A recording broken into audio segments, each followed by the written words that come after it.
ఉన్నట్టున్నది.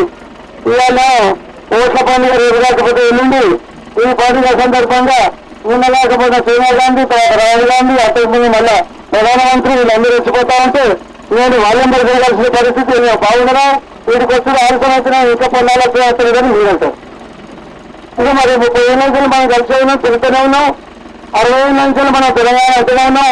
చివరికి సోనియమ్మ ఇచ్చిన మాట కట్టుబడి మరి మొన్న పార్లమెంట్ లో కూడా గుండె పాల్గొనేటప్పుడు చూసింది. ఇక్కడ ఉన్న వాళ్ళందరూ తెలంగాణ అంతేనా? తెలంగాణ అడిగిన వాళ్ళంతా శత్రులు చాలా మంది ఉన్నారు. రైతులకు మొట్టమొదటిసారిగా మరి సోనియమ్మని మరి 5 ఏళ్ల కింద రుణమాఫీ చేసింది. ఇప్పుడు మనం కూడా మరి 2 లక్షల రూపాయలు టెలిఫోన్లో అందరి ఫోటో చూసుకుంటే అందరు దూరం మాట్లాడతారు.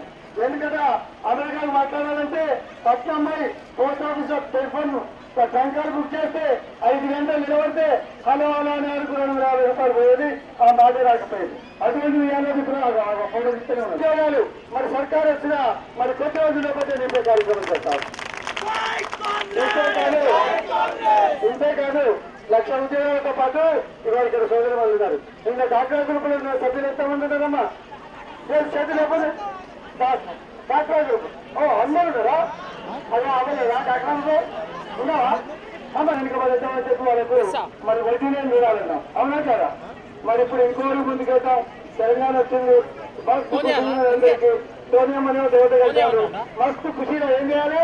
మన గ్రూపులన్నిటి కూడా ఒక్కొక్క గ్రూపుకు 1,00,000 రూపాయలు తప్పనిచ్చే కార్యక్రమం మనం సాక్షాత్ చేస్తాం. మొదలే పోలేదు 5 ఏళ్ళ తర్వాత వడ్డీ లేనప్పుడు ఇప్పుడేమో 1,00,000 రూపాయలు విశ్లేషించే కార్యక్రమం. అంటే దీంట్లో స్థానిక సంస్థ ఎన్నికల్లో ఈ రకమైన కార్యక్రమాలు చేస్తున్నాం.